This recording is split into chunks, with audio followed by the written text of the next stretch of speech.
الشیطان الرجیم بسم اللہ الرحمن الرحیم یا ایھا الذین آمنوا اطیعوا اللہ ورسولہ ولا تولوا عنہ وانتم تسمعون۔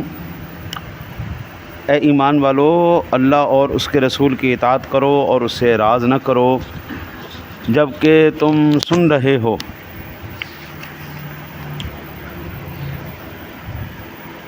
اللہ وحدہ لا شریک نے اس آیہ مبارکہ میں اپنے محبوب کریم علیہ الصلاۃ والتسلیم کے حکم کی اطاعت کا ارشاد فرمایا ہے۔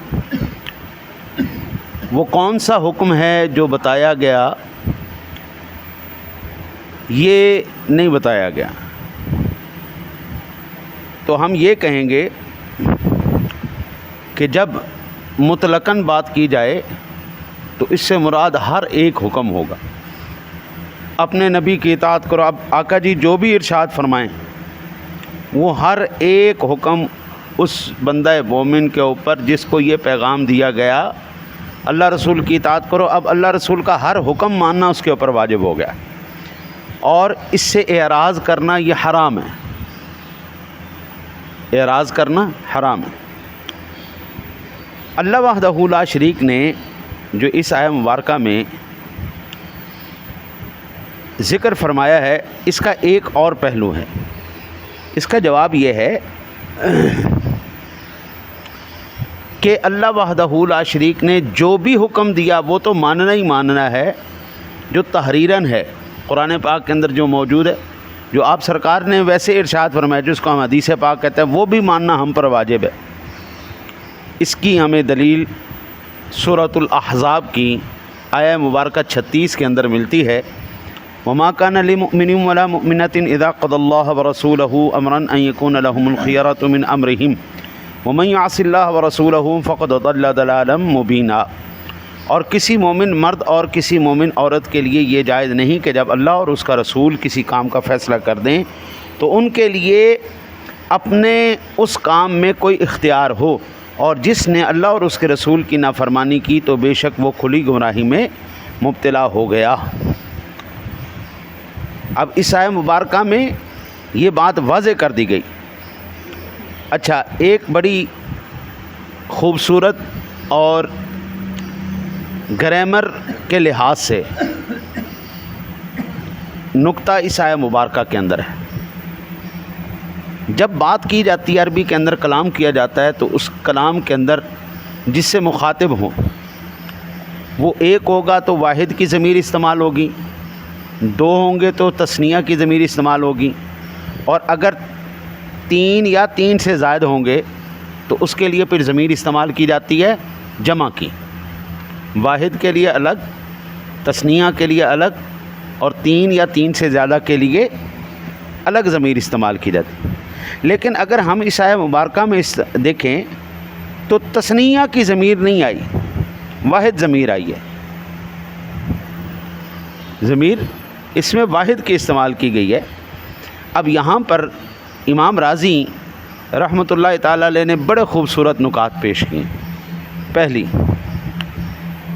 اس کا جواب اللہ تعالیٰ نے یہ فرمایا، اس سے اعراض کرتے ہوئے پیٹھ نہ پھیرو، اور پیٹھ پھیرنا، اعراض کرنا تو رسول اللہ کے حق میں متصور ہو سکتا ہے، اس لیے واحد کی ضمیر ذکر کی، اور مراد یہ ہے کہ رسول اللہ کے حکم سے اعراض نہ کرو۔ اس سے مطلب یہ ہوا کہ بابا اللہ اور اس کے رسول کا حکم الگ الگ نہیں ہے، دونوں کا ایک ہی حکم ہے، دونوں کا ایک ہی حکم ہے۔ اب اس کا ایک اور مبارکہ سورہ مبارکہ النساء کی آیہ مبارکہ 80 کے اندر بھی یہ بات واضح ہو جاتی، من یطع الرسول فقد اطاع اللہ، جس نے رسول اللہ کی اطاعت کی اس نے اللہ ہی کی اطاعت کی۔ یہ نہیں ہو سکتا اللہ کوئی اور حکم دے رہا ہے اور نبی پاک کوئی اور حکم دے رہے ہیں۔ جو اللہ کا حکم ہے وہی نبی پاک حکم ارشاد فرما رہے ہیں، جو نبی حکم ارشاد فرما رہے ہیں وہی مرضی خدا ہے۔ آقا جی علیہ الصلاۃ والسلام اللہ کی رضا کے بغیر کوئی بات نہیں ارشاد فرماتے، جو رب کی مرضی ہے وہی آقا جی ارشاد فرماتے ہیں۔ اور اس پر متنبہ کرنے کے لیے واحد کی ضمیر ذکر کی ہے کہ اس کی اطاعت سے اعراض نہ کرو، اور اس کی نظیر ایک اور آیہ مبارکہ میں بھی ہے، سورۃ المائدہ 15 اور 16 نمبر آیہ مبارکہ۔ ارشاد باری تعالیٰ قد جاءکم من اللہ نور و کتاب مبین یہدی بہ اللہ من اتبع رضوانہ سبل السلام، بے شک تمہارے پاس آ گیا اللہ کی طرف سے نور اور کتاب مبین، اللہ اور اللہ اس کے ذریعے ان لوگوں کو سلامتی کی راہ پر لاتا ہے جو اس کی رضا کے طالب ہیں۔ اب اس آیہ مبارکہ کے اندر 2 چیزوں کا ذکر ہے، نور اور کتاب، یعنی رسول اکرم صلی اللہ علیہ وسلم اور قرآن مجید۔ ہاں جی، نور سے مراد میرے سونے نبی کی ذات، کتاب سے مراد قرآن مجید، ٹھیک ہے جی۔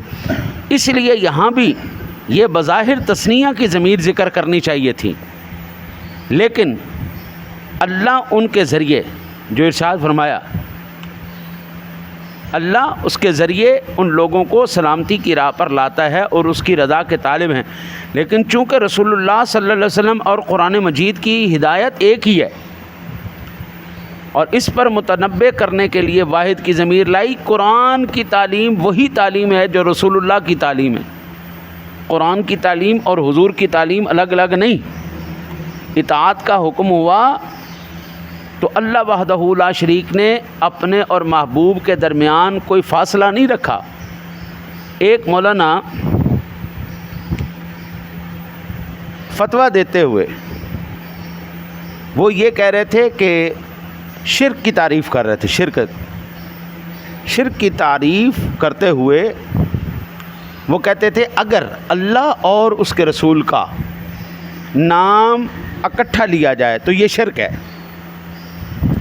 یہ فتویٰ دے رہے تھے بہت بڑے ٹی وی چینل پہ۔ مجھے یہ سن کر بڑا تعجب ہوا کہ اللہ کے نیک بندے یہ کیا بات کر رہے تو، اگر اللہ کے نام کے ساتھ حضور کا نام لیا جائے یہ شرک کہاں سے آ گیا؟ اگر یہ شرک کے زمرے میں آتا ہے تو پھر یہ جو قرآن پاک کے اندر وہ آیات مقدسات ہیں جن کے اندر اللہ نے واحد کی ضمیر استعمال کیا ہے، شرک تو وہاں پہ ہو گیا۔ پھر تو ہم یہ کہہ سکتے ہیں قرآن اللہ کی وہ کتاب ہے جو تمام شرک سے پاک ہے، کسی قسم کا شرک اللہ کی پاک کلام میں نہیں ہے۔ تو یہ ضمیر ایک بات بتا رہی، اللہ رسول کے اندر فاصلہ بھی کوئی نہیں ہے، دونوں کی بات ایک بات ہے، حضور کی ہدایت قرآن کی ہدایت دونوں ایک ہے۔ اب کیا کوئی یہ کہہ سکتا ہے میں قرآن کو مانوں گا حدیث کو نہیں مانوں گا؟ جو حدیث کا انکار کرے وہ بھی مسلمان نہیں، جو قرآن کا انکار کرے وہ بھی مسلمان نہیں۔ بھائی جان، یعلمہم الکتاب والحکمہ، کتاب تو آ گئی، حکمت کدھر ہے؟ حکمت رسول اللہ صلی اللہ علیہ وسلم کا فرمان ہے۔ ایک اور نظریہ ارشاد فرمایا واللہ ورسولہ احق ان یرضوہ، اللہ اور اس کا رسول زیادہ حقدار ہیں کہ اس کو راضی کیا جائے، ٹھیک ہے نا جی۔ اور اللہ وحدہ لا شریک نے یہاں پر بھی تثنیہ کی ضمیر لانی چاہیے تھی، تثنیہ کی ضمیر نہیں لائی، احق کو کہا گیا، یہاں پر بھی واحد کی ضمیر لائی گئی تاکہ پتہ چل جائے کہ اللہ کے نیک بندے یہ جو آپ فاصلہ پیدا کرنے کی کوشش کر رہے ہیں، قرآن نے ان فاصلوں کو نہیں رکھا، قرآن کے اندر وہ فاصلے نہیں ہیں، فاصلے ہماری عقلوں کے اندر ہیں۔ ہاں جی، پنجابی کی ایک مثال ہے بمدیاں دی عرش ہے بمدی اڑ بمدیاں دی عرش ہے اڑ بمدی، جو بندہ اچھا لگ جائے اس کی ہر چیز ہی اچھی لگتی ہے، ہاں جی، اور جو برا لگے اس کی ہر چیز ہی بری لگتی ہے۔ وہ جتنا مرضی اچھا کام کر لے لیکن چونکہ آدمی برا ہے اس لیے ہر چیز ہی اس کی بری ہے۔ بابا ہم تو ایک بات جانتے ہیں، کائنات میں سرور دو عالم صلی اللہ علیہ وسلم کی ذات گرامی ہمارے نزدیک وہ ذات ہے جس کو اللہ نے بے عیب پیدا کیا ہے۔ دنیا جتنا مرضی، میں ایک صحابی رسول کا مجھے واقعہ یاد آیا بڑا مزیدار، اور میں کہتا ہوں یار کیا ان کا جذبہ اور کیا عشق تھا۔ مسلمہ کذاب کے سامنے ایک صحابی کو پکڑا گیا اور اس نے کہا مسلمہ کذاب نے کہ کیا تو اس بات کی شہادت دیتا ہے کہ محمد الرسول اللہ صلی اللہ علیہ وسلم اللہ کے رسول ہیں؟ اس نے کہا ہاں میں دیتا ہوں گواہی۔ آقا جی اللہ کے رسول ہیں۔ پھر اس نے کہا کہ کیا تو اس بات کی گواہی دیتا ہے میں اللہ کا رسول ہوں؟ تو اس نے کان پہ ہاتھ رکھ کے کہا کیا کہا ہے، کیا کہا ہے، سنائی نہیں دیا۔ پھر اس نے پوچھا کیا تو اس بات کی گواہی دیتا ہے کہ محمد اللہ کے رسول ہیں؟ اس نے کہا ہاں میں گواہی دیتا ہوں محمد اللہ کے رسول ہیں صلی اللہ علیہ وسلم۔ اس نے کہا کیا اس بات کی گواہی دیتا ہے میں اللہ کا رسول ہوں؟ پھر کہنے لگے کی ہی کیا کہا، وہ سمجھ آواز نہیں آئی۔ تیسری مرتبہ پھر اس نے پوچھا، پھر صحابی رسول نے یہی جواب دیا۔ اس نے کہا چنگا ڈور ہے بھائی، جدو میں کہنا محمد الرسول اللہ صلی اللہ علیہ وسلم اللہ کے رسول ہیں اس وقت تجھے سنائی بھی دے جاتا ہے، تو جواب بھی دے رہا ہے، اور جب میں کہتا ہوں کہ میں اللہ کا رسول ہوں تجھے سنائی دینا بند ہو جاتا ہے۔ اس نے کہا بے غیرت، ابھی تک نہیں سمجھا تو؟ ہمیں حضور کے بعد کسی نبی کی سمجھ ہی نہیں آتی، ہم وہ سننے کے لیے بھی تیار نہیں ہیں۔ حضور کے بعد ہمارے کان بند ہیں، ہمیں صرف سمجھ آئی ہے تو رسول اللہ صلی اللہ علیہ وسلم کی سمجھ آئی ہے۔ اس کے بعد وہ صحابی کو شہید کر دیا گیا، اس نے موت کو تو قبول کر لیا لیکن اگلے نبی کو قبول نہیں کیا۔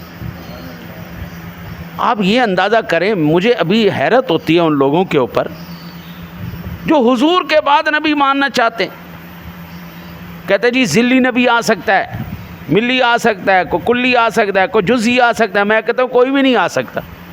جب اللہ نے کہہ دیا ما کان محمد ابا احد من رجالکم ولکن رسول اللہ وخاتم النبیین، بس بات ہی ختم ہو گئی۔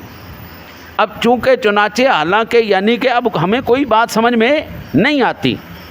آپ اندازہ کریں میرے پیچھے قادیانی انہیں ہاتھ دھو کے نہ دھو کے پے ہوئے نے رہ رب دنا۔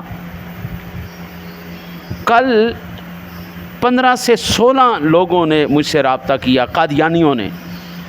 رات صبح تہجد، میں تہجد کے وقت بیٹھا وظائف کر رہا تھا، اس وقت بھی مجھے میسیج اور فون آتے چلے گئے۔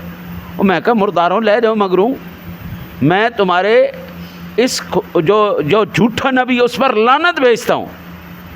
انہوں نے کہا جی آپ ہم سے جو مطالبہ کرتے ہیں آپ کریں، ہم آپ کا ہر مطالبہ پورا کریں گے، بس آپ قادیانی ہو جائے، آپ احمدی ہو جائے۔ بھائی وجہ حضرت میں نے اپنی قبر میں جانا ہے، اور مجھے صرف اتنی قرآن و حدیث سے سمجھ میں آئی ہے، قبر میں نہ ماں نے کام آنا ہے، نہ باپ نے کام آنا ہے، نہ مرتبے نے کام آنا ہے، کام آنا ہے تو محمد الرسول اللہ نے کام آنا ہے۔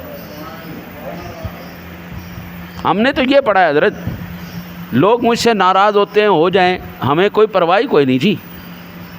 انہوں نے ہماری روٹی بند کرنی کر دیں، ہمارا پانی بند کرنا ہے کر دیں، حضرت ہمیں پرواہ کوئی نہیں جی۔ ہمیں پرواہ اللہ اور اس کے رسول کی، حشر بھی اللہ رسول کا، قبر بھی اللہ رسول کی، برزخ بھی اللہ رسول کا، جنت بھی اللہ رسول۔